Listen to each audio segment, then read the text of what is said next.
Welcome to our channel. Today we how to authenticate with Python pip using token-based auth, beginner guide step by step clearly. To authenticate with Python pip using token-based authentication, begin by opening your terminal or command prompt. Ensure you have Python and pip installed on your system. You can verify this by typing Python version and pip version. Next, create a personal access token on the platform you are using, such as GitHub, GitLab, or Bitbucket. Log into your account on the respective platform and navigate to the Settings section.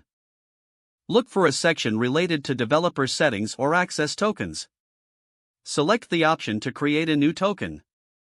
Assign a descriptive name to your token and set the appropriate permissions for package access.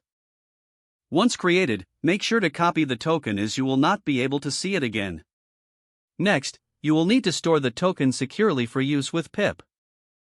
You can create a .pyperc file in your home directory if it doesn't already exist.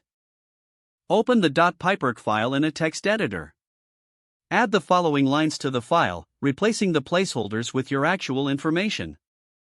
ini, distutils, index servers equals pypi your underscore repository, pypi, username equals underscore token underscore. Replace your underscore repository and https:// your underscore repo underscore URL / simple with the URL of your. Save the changes and close the text editor.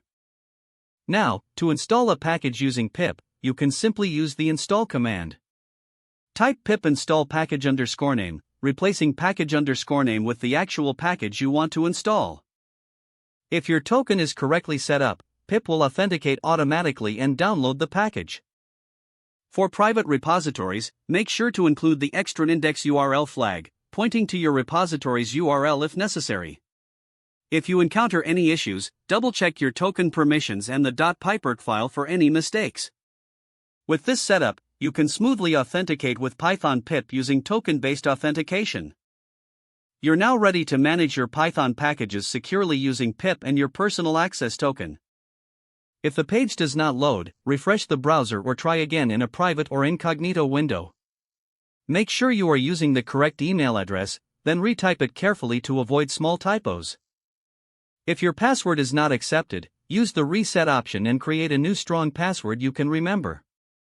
Check your spam folder for verification or security emails, then complete any requested confirmation steps.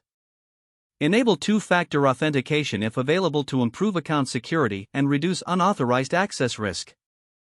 Don't forget to like this video and subscribe to our channel for more step-by-step tech guides.